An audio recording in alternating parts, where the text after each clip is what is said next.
주안의 만나 11월 24일 목요일 묵상을 함께 나누도록 하겠습니다. 오늘 말씀은 다니엘 11장 20절에서 35절 말씀으로요. 안티오쿠스 4세 등장이라고 하는 제목으로 함께 묵상을 나누도록 하겠습니다. 오늘 본문은 이제 역사적으로 안티오쿠스라고 하는 인물이 등장을 하고 그가 세력을 키우는 것에 대한 내용을 말씀을 하고 있습니다.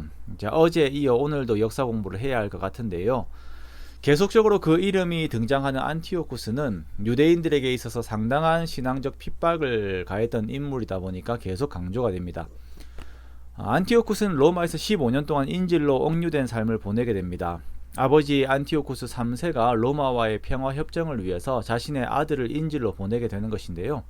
그리고 이제 그 인질이 교체가 되는 시기가 오게 됩니다.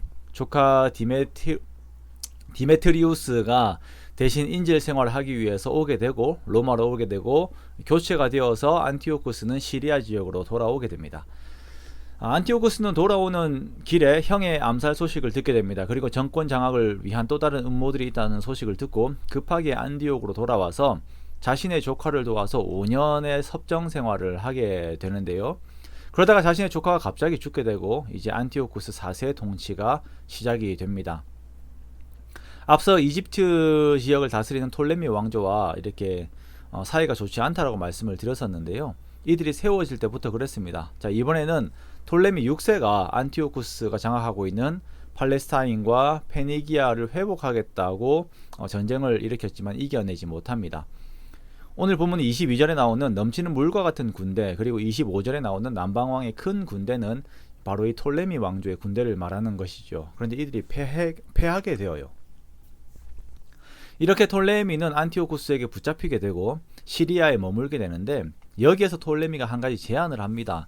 현재 이집트를 다스리고 있는 자신의 동생 톨레미 7세 왕위를 빼앗는 것을 도와준다면 안티오쿠스의 영원한 협조자가 되겠다라고 이렇게 약속을 해요. 안티오쿠스는 이것을 좋게 받아들이고 톨레미를 돕습니다. 그러나 톨레미 6세는 그 약속을 파기하고 자신의 동생과 힘을 합해 시리아를 치게 됩니다. 이 전쟁에서 안티오쿠스는 이집트를 2번 치게 되는데요. 첫 번째 원정에서 함락을 하지 못하고 철군을 하면서 예루살렘 성전을 더럽히고 약탈을 하고요. 두 번째 이집트 원정에서는 로마의 개입으로 인해서 또 실패를 하게 됩니다. 알렉산드리아를 포위했지만 30절에 나오는 기띔의 배들, 즉 로마의 사절단이 와서 위협을 합니다. 그래서 어쩔 수 없이 안티오쿠스는 또 철군을 하게 됩니다.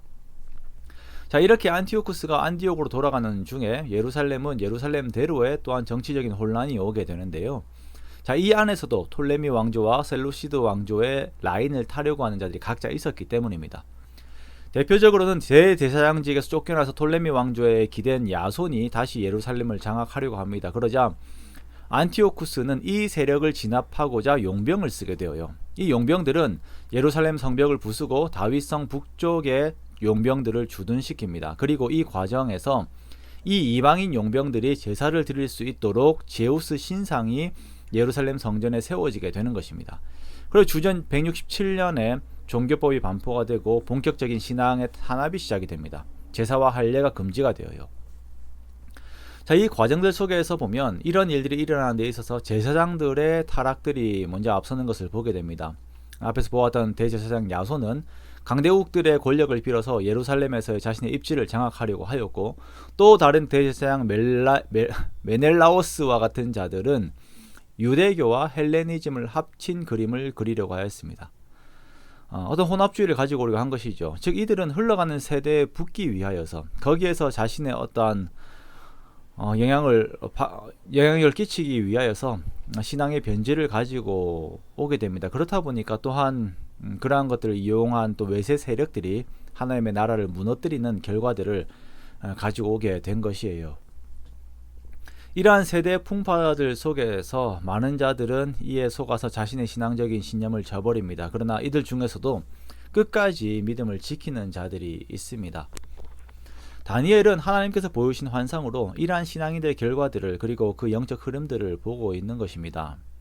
이러한 세대의 흐름과 그 앞에서의 신앙적 열매들은 오늘을 살아가는 우리들 또한 어떠한 신앙생활을 해야 하는지에 대한 교훈을 줍니다. 우리가 시대를 핑계대면서, 문화를 핑계대면서 하나님을 향한 마음을 약하게 하고 있지는 않습니까? 시대가 이래서 안 된다라고 하는 말을 너무 쉽게 내뱉고 있지는 않습니까? 재정이 아니면 어떤 상황들이 마치 하나님의 자리를 대신할 수 있는 것처럼, 마치 하나님이 아닌 다른 어떤 존재들이 역사의 주관자가 되는 것처럼 생각하고 말하고 있지는 않습니까? 우리는 다니엘의 예언과 그 되어진 일들을 보면서 오늘날도 하나님께서 역사의 주관자가 되시고 내가 살아갈 시대의 주관자가 되심을 고백하고 선포해야 할 것입니다. 그렇다면 그 안에서 하나님께서 우리를 통해서 하시고자 하는 일들이 있다는 의미임을 알고 우리가 그것을 찾아 나아가야 해요.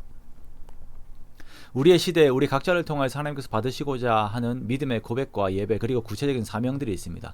우리의 통치자 되신 하나님을 의지하여서 그것을 이루어내는 우리가 되어야 하는 것입니다. 시대의 흐름에 빠른 자들이 아닌 하나님이 함께 하신다라고 하는 진리에 더욱더 민감하여 오늘날을 살면서도 주님과 동행하는 데 더욱 힘쓰는 우리가 되어야 할 것입니다. 그렇게 우리의 시대에 주님의 마음을 더욱더 기쁘게 하면서 또한 주께서 우리에게 맡기신 일에 정말 전심전력하여 달려나아가는 저와 여러분의 복된 삶이 되시기를 주님의 이름으로 축원합니다.